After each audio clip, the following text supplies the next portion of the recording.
हम लोग का बुक है BTBC क्लास 10 चैप्टर है क प्राकृतिक संसाधन, है कि नहीं।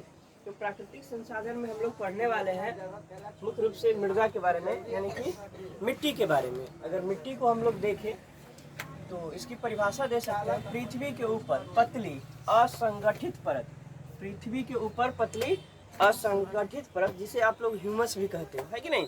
तो असंगठित परत जिसमें पेड़ पौधे की वृद्धि के लिए आवश्यक पोषक तत्व क्या होता है, मौजूद होता है। तो हम लोग देखते हैं जिस पे पेड़ पौधे लगे होते हैं, तो सबसे पेड़ पौधे तो अंदर तक उसकी जड़ें होती है कि नहीं। और जो सबसे ऊपरी परत होती है मिट्टी की, उसे क्या बोलते हैं, ह्यूमस बोलते हैं ना। उसे मृदा भी बोल सकते हैं, या सबसे ऊपरी परत जो होता है एकदम, जैसे मान लो यह मिट्टी की सबसे ऊपरी परत हो गई, ये क्या हो गई, तुम्हारा ह्यूमस हो गया। और इसके बाद मान लो यहाँ एक पेड़ खड़ा हो गया और इसकी जो जड़ें गई, ये मुख्य रूप से क्या कहलाएगी, मृदा। लेकिन ये जो परत है सबसे ऊपरी, ये है ह्यूमस, और ये हमारा क्या हो गया, मृदा। यहाँ पे हम पेड़ पौधे को रोपते हैं या पेड़ पौधे लगे होते हैं। तो वही है, पृथ्वी के ऊपर पतली परत, असंगठित परत जिसमें पेड़ पौधे की वृद्धि के लिए आवश्यक पोषक तत्व मौजूद होता है। तो यहाँ पे क्या होगा, पेड़ पौधे की वृद्धि के लिए आवश्यक पोषक तत्व मौजूद होगा। दूसरा है मृदा निर्माण के कारक। इसके मृदा निर्माण के क्या क्या कारक हो सकते हैं, उच्चावच हो सकता है, चट्टान हो सकता है, जलवायु हो सकता है, वनस्पति हो सकता है, जैव पदार्थ हो सकता है, खनिज का हो सकता है, और समय। अब ये सब क्या हुआ, उच्चावच। उस समय की स्थिति क्या रही होगी जब मृदा निर्माण हो गया होगा। दूसरा, बहुत सारे मिट्टी का निर्माण हम लोग देखते हैं किसके माध्यम से होता है, चट्टानों के माध्यम से होता है, जिसमें हम लोग देखेंगे अग्नेय चट्टान, अलग अलग चट्टानों को। जलवायु के कारण भी क्या होता है, मृदा का निर्माण होता है। जैसे हम अगर इंडिया की बात करें तो इंडिया में जो बिहार की मिट्टी है, उत्तर बिहार की जो मिट्टी है, वह किसके निर्माण से हुई है, हम लोग जानते हैं गंगा नदी के निर्माण से हुई है मुख्य रूप से। या कह सकते हैं जो मान लो जम्मू कश्मीर के इलाके वाले हैं, वो सब किस नदी के कारण हुए होंगे निर्माण, सिंधु जल नदी के किनारे। इसलिए आगे है वनस्पति और जैव पदार्थ, खनिज कण, ये अलग अलग मिट्टी के यानी कि बनाने में सहयोग करने वाले हैं। ठीक है, आगे हम लोग देखें मृदा के प्रकार, यानी कि मिट्टी के प्रकार को कितने भागों में बांटा गया है। तो पहला क्या है, जलोढ़ मृदा, दूसरा काली मृदा, तीसरा लाल एवं पीली मृदा, चौथा लेटेराइट मृदा, और पांचवा मरुस्थलीय मृदा। अब सभी को हम लोग को एक एक करके क्या करना है, विस्तार पूर्वक लिखना है। तो आप लोग हेडिंग बना लोगे, पहला जलोढ़ मृदा के बारे में, जलोढ़ मृदा लिख के उसके बाद आप लोग एरो का निशान दीजिएगा। जलोढ़ मृदा लिख के एरो का निशान नहीं लिखवाएंगे, लिखे जलोढ़ मृदा लिख लिए। देखिए, नदियों द्वारा जलोढ़ मृदा में नदियों द्वारा बहाकर लाए गए, नदियों द्वारा बहाकर लाए गए मलबे के निक्षेप से, नदियों द्वारा बहाकर लाए गए मलबे के निक्षेप से, मलबे के निक्षेप से बनी मृदा, निक्षेप से बनी मृदा जलोढ़ मृदा है, से बनी मृदा जलोढ़ मृदा है।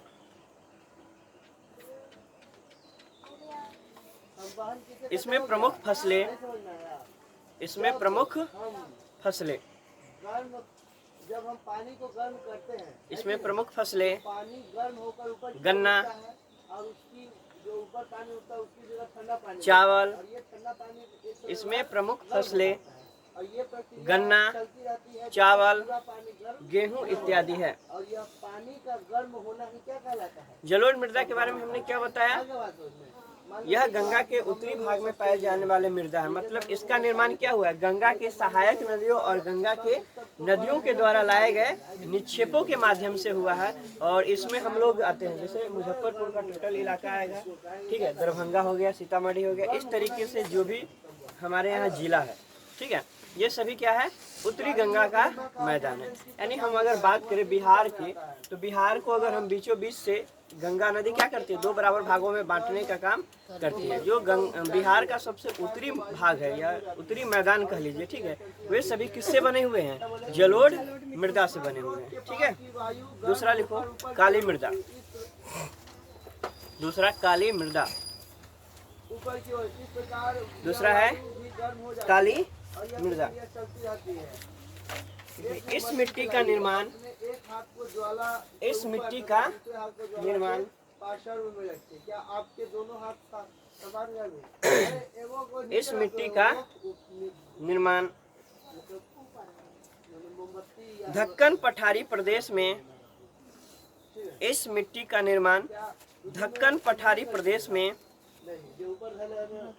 इस मिट्टी का निर्माण दक्कन पठारी प्रदेश में बेसाल्ट चट्टानों के विघटन से हुआ है। इस मिट्टी का निर्माण दक्कन पठारी प्रदेश में, दक्कन पठारी प्रदेश में बेसाल्ट चट्टानों के विघटन से हुआ है। विघटन से हुआ है, बताएंगे बताएंगे। विघटन से हुआ है। काली मृदा का नाम रेगूर है। काली मृदा का नाम रेगूर है। काली मृदा का नाम क्या है, रेगूर है। इसकी प्रमुख फसलें कपास, गन्ना। इसकी प्रमुख फसलें कपास, गन्ना।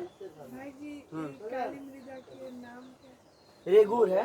रेगूर मृदा भी इसे बोलते हैं। काली मृदा को क्या बोलते हैं, रेगूर मृदा भी बोलते हैं। और इसका प्रमुख फसल है कपास और गन्ना। इसमें सबसे अच्छा खेती होती है किसकी, कपास की खेती होती है कि नहीं।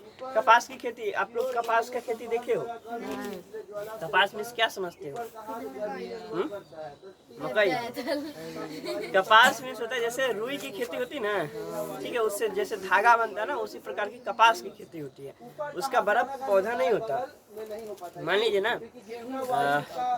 जैसे धान का पौधा देखे ना, उतना ही बड़ा पौधा होता है। और उसमें क्या होते हैं, इस टाइप के आपको गोल गोल क्या होंगे, फूल टाइप के खिलते हैं, जिसमें क्या होता है, रुई होता है मुख्य रूप से कपास की खेती में। हमने अभी पढ़ा काली मृदा। तो हम अगर भारत के नक्शा की बात करें तो ये भारत का क्या है, पूर्वी तट और ये पश्चिमी तट। अब यहाँ पर जो क्षेत्र है इसे ही क्या बोला जाता है, ये पूरा क्षेत्र क्या है, दक्कन का पठार है। ठीक है, और जो हमारा 7 सिस्टर राज्य है, ठीक है, यहाँ पे जो 7 राज्य है वो सभी इसी का कुछ टूटा हुआ भाग है। तो यहाँ पे जितनी मिट्टियाँ पाई जाएगी वो दक्कन के पठार वाले होंगे। और इधर के जो 7 सिस्टर राज्य हमारा होगा वो भी क्या होगा, दक्कन का पठार वाला क्षेत्र होगा। तो इसमें अगर बात करें प्रमुख राज्य, यहाँ पे क्या आता है, गुजरात, महाराष्ट्र, है कि नहीं। ये सभी जगह पे कौन सी मिट्टी पाई जाती है, यानी कि काली मिट्टी पाई जाती है। इसे, इसका नाम दूसरा क्या है, काली मिट्टी भी है और रेगूर मृदा भी। ठीक है, अगर क्वेश्चन ऑब्जेक्टिव आ सकता है, काली मिट्टी में कौन सी फसल सबसे ज्यादा उपज होती है, कपास। ठीक है, सबसे पहले कपास ही आएगा, बाद में कोई और फसल आएगा। बाद में आप गन्ना बोल सकते हो, लेकिन सबसे पहले कपास ही बोलना है। या काली मृदा में कौन सी फसल उपजाई जाती है, कपास की खेती की जाती है।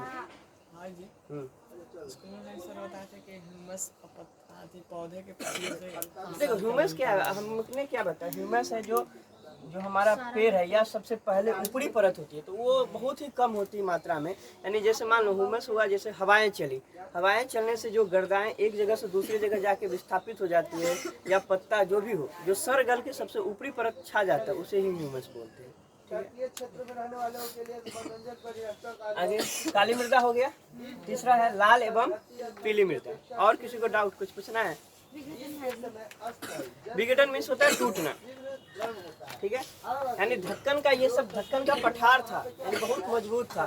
धीरे धीरे घिस घिस के ये किस में परिवर्तित हो गया, काली मृदा में परिवर्तित हो गया। ठीक है, तो विघटन मीन्स क्या होता है, टूटना। ठीक है, आगे लिखो लाल एवं पीली मृदा। हेडिंग दीजिए लाल एवं पीली मृदा। ये बाहर का दृश्य क्या है? समुद्र है। ये रूम क्या है? लाल एवं पीली मृदा। यहाँ सूरज का रोशनी आया। लिखोगे इस मृदा का विकास, टाइम लगेगा कि नहीं लगेगा? इस मृदा का विकास, तो इसीलिए स्थल इस मृदा का विकास अग्नेय चट्टान, स्थल क्या होता इस मृदा का विकास अग्नेय चट्टान धीरे धीरे गर्म होता है।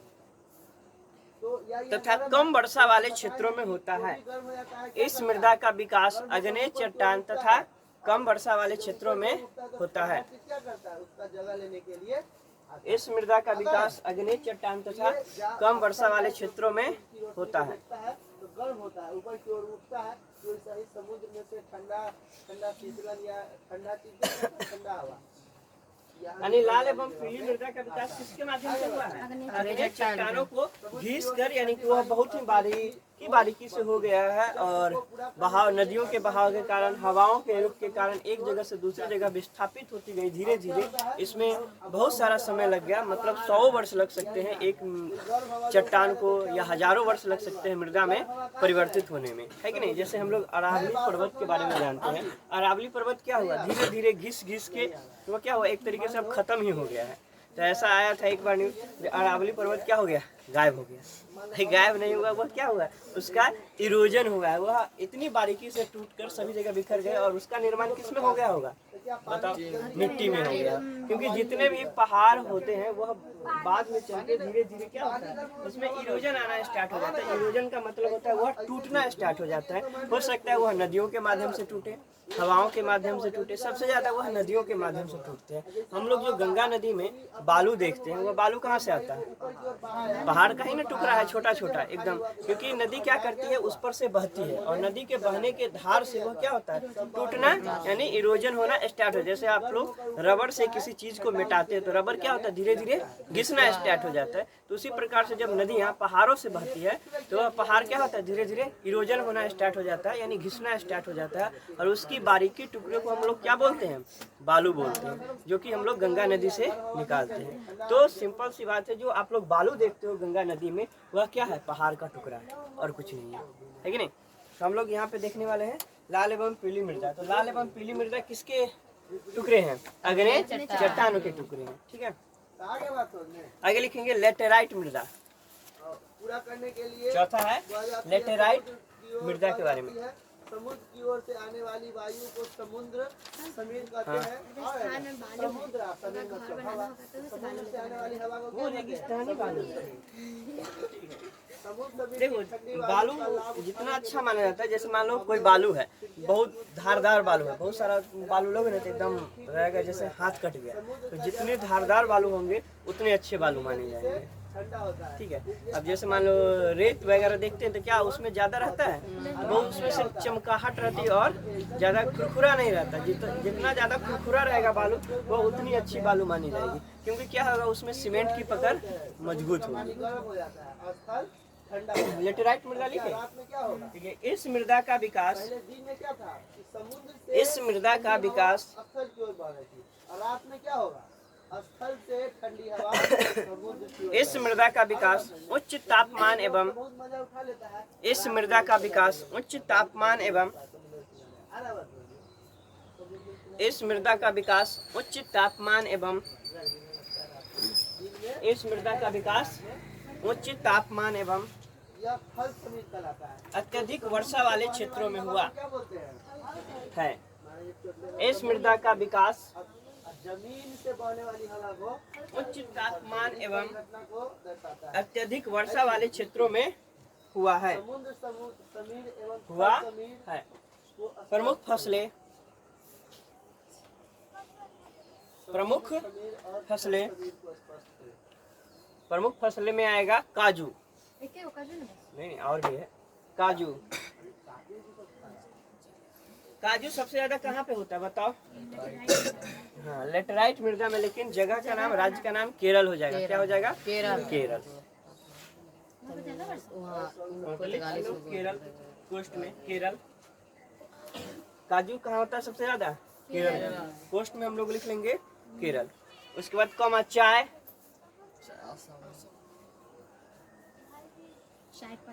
इत्यादि। अब अंतिम बच गया हम लोग का मरुस्थलीय मृदा। तो भारत में सबसे ज्यादा मरुस्थल कहाँ है? राजस्थान में। तो उसके बारे में देखते हैं। हाँ देख लिए, मरुस्थलीय मृदा। मरुस्थल में सबसे ज्यादा जो कांटा टाइप का पेड़ होता है ना, वही पाया जाता है। ठीक है, जितने कांटा वाले पेड़ होंगे।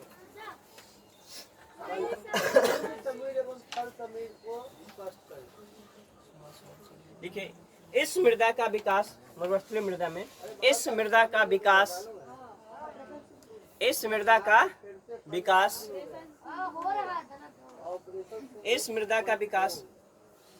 लंबी शुष्क ऋतु, अल्प वर्षा, यानी रेगिस्तान में बहुत ही कम वर्षा होता है, 25 सेंटीमीटर से भी कम बारिश होती है। अल्प वर्षा, ह्यूमस,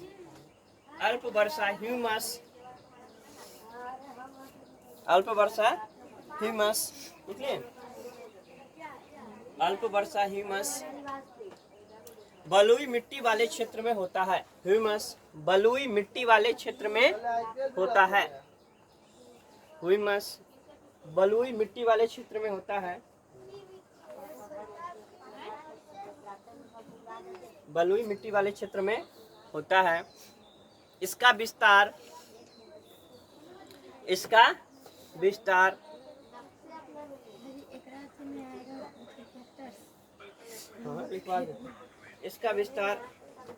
राजस्थान, पश्चिमी हरियाणा,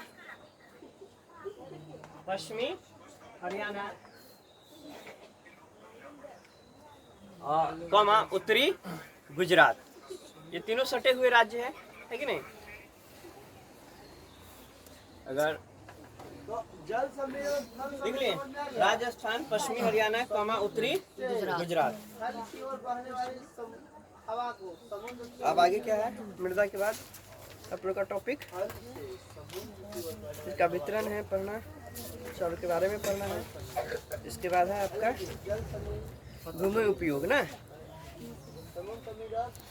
इसका भी लिखवा दे डायग्राम। भूमि उपयोग का डायग्राम लिखवा दें कि आगे इसी को पढ़ा दें, इसको पढ़ा देते। ठीक है, देखते हम लोग जो चार भाग है मृदा के, सभी को एक एक करके।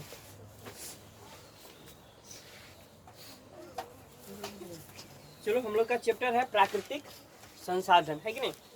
प्राकृतिक संसाधन को देखते हैं। टॉपिक है भूमि संसाधन। सबसे पहले लिखा, पूर्व अध्याय के अध्ययन से आप संसाधन की संकल्पना से अवगत हो चुके हैं। यानी कि आपको बोल रहा है, आपने पिछले क्लास में संसाधन के बारे में क्या है पढ़ा है। तो संसाधन में हम लोग बहुत कुछ पढ़े हैं, जानते भी हैं। मानवीय आवश्यकताओं को पूरा करने वाले जितने भी जीव जंतु, पदार्थ, वस्तु, ये सभी क्या है? संसाधन कहलाते हैं।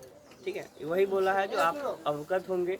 यानी कि जैसे मान लो हम लोग देखते हैं, हमारे नजरों के सामने जो भी चीजें देखते हैं, ठीक है नहीं, चाहे वह आप लोग क्या देख रहे हैं बताओ? पंखा देख रहे हैं, कुर्सी देख रहे हैं, ठीक है, मार्कर देख रहे हैं, बोर्ड देख रहे हैं, घड़ी देख रहे हैं, सब कुछ क्या है? ये संसाधन है। हम खुद भी क्या है? एक संसाधन है। तो इस सब से अवगत है हम लोग, है कि नहीं? आगे यहाँ यह भी स्पष्ट किया जा चुका है कि किसी भी देश की समृद्धि उपलब्ध संसाधनों के उचित उपयोग पर निर्भर है। अगर जैसे मान लो हमारे पास अगर उचित संसाधन उपलब्ध नहीं हो तो क्या हमारा देश ज़्यादा से ज़्यादा विकास कर पाएगा? नहीं कर पाएगा। इसलिए जरूरी है कि हमारे पास क्या होना चाहिए? अत्यधिक मात्रा में संसाधन की उपलब्धता होनी चाहिए। आगे, संसाधन की संकल्पना मानवीय आवश्यकताओं को तृप्त करने वाले संसाधन एवं संतुष्ट करने वाले सेवाओं में यकीन करता है। इसमें तकनीकी ज्ञान एवं संस्थाओं का सहयोग क्या है? अपरिहार्य है। जैसे मान लो हम लोग अभी देख रहे हैं, अभी बॉर्डर पे क्या है? भारत पाकिस्तान का युद्ध का एकदम तनातनी चल रहा है। जैसे मान लो हमारे पास अगर संसाधन अत्यधिक मात्रा में नहीं रहेगा तो क्या हम लोग युद्ध कर पाएंगे? नहीं। जैसे पाकिस्तान के रक्षा मंत्री का बयान आता है, हमारे पास क्या है भाई? 5 किलो का परमाणु बम है। क्या है? 5 किलो का परमाणु बम है। लेकिन आपके पास 5 किलो का परमाणु बम है तो फेंकिएगा कैसे? फेंकने के लिए क्या चाहिए भाई? मिसाइल चाहिए ना।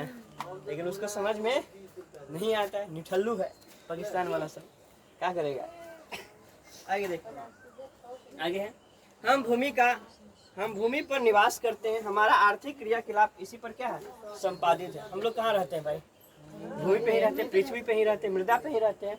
और हमारा सारा क्रियाकलाप कहाँ संपन्न होता है, पृथ्वी पे। हम लोग विभिन्न प्रकार के क्रियाकलाप करते हैं, तो हम कह सकते हैं हमारा एक सबसे महत्वपूर्ण संसाधन क्या है भाई, भूमि है। ठीक है, उसके बाद क्या है, जल है। ये सब हमारा प्राथमिक संसाधन है, इसके बिना हमारा जीवन संभव नहीं है। आगे, हमारा आर्थिक क्रियाकलाप इसी पर संपादित होता है। हम विभिन्न रूपों से इसका क्या करते हैं, उपयोग करते हैं। हम अलग अलग ढंग से मृदा का उपयोग करते हैं, कभी खेती के लिए कर लेते हैं, कभी उस पे सोने के लिए कर लेते हैं, कभी मकान बना लेते हैं, यानी अलग अलग ढंग से हम लोग क्या करते हैं, मृदा का उपयोग करते हैं। अतः यह क्या है, महत्वपूर्ण संसाधन है। तो आपसे पूछा जाए सबसे महत्वपूर्ण संसाधन क्या है, भूमि यानी कि मृदा है। यह प्रकृति प्रदत्त होने के कारण एक क्या है, प्राकृतिक संसाधन है। तो भूमि कैसा संसाधन है, प्राकृतिक संसाधन है। हम लोग पिछले क्लास में पढ़े हैं जो प्राकृतिक संसाधन किसे कहते हैं, मानव संसाधन किसे कहते हैं, अलग अलग स्तरों पे अलग अलग संसाधन के बारे में पढ़े हैं। आगे है कृषि, वानिकी, पशु चारण, मत्स्य खनन एवं वन्य जीवन, परिवहन, संचार जैसे आर्थिक क्रियाओं भूमि का संपन्न होने के कारण यह एक मौलिक संसाधन है। इतना व्यापक रूप से उपयोगी होने के बावजूद यह एक क्या है, सीमित संसाधन है। अस्तु यह आवश्यक है कि उपलब्ध भूमि का विविध उद्देश्यों की पूर्ति के लिए सावधानी पूर्वक एवं नियोजित रूप से उपयोग किया जाए। आगे, भूमि संसाधन के कई भौतिक स्वरूप है, जैसे पर्वत, पठार, मैदान, निम्न भूमि और घाटियाँ। पर्वत समझते हो, पर्वत किसको बोलते हैं, पठार किसको बोलते हैं और मैदान किसको बोलते हैं? नहीं, मार्केट कहाँ गया मुन्ना? देख, मान लो ये पृथ्वी है, क्या है, पृथ्वी। ठीक है, पृथ्वी का ये भाग क्या कहलाएगा, अच्छा से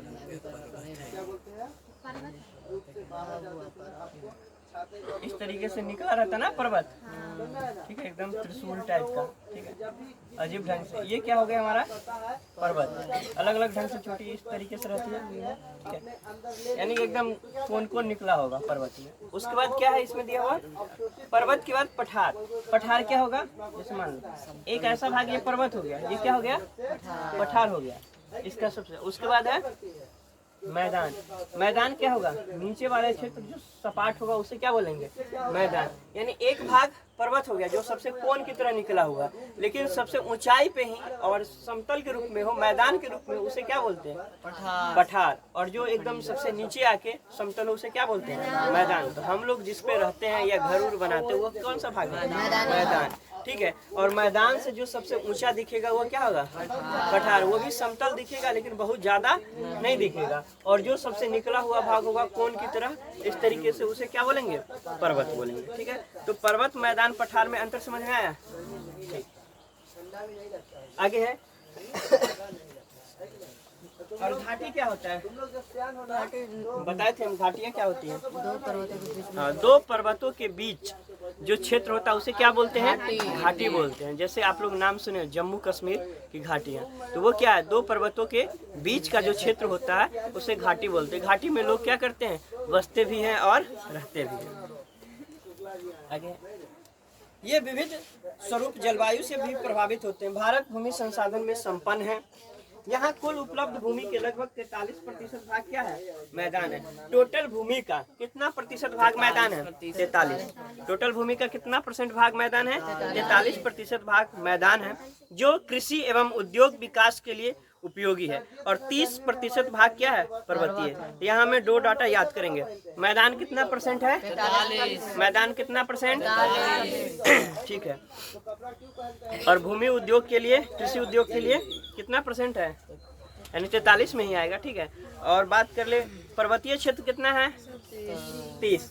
यानी पूरे भूमि का टोटल क्षेत्र जो हमारा मैदानी है वह है 43% और पर्वतीय भाग है 30%। ठीक है, आगे 12मासी नदियों का प्रभाव को सुनिश्चित करते हुए पर्यटन के विकास के लिए अनुकूल परिस्थितियां मुहैया कराती है।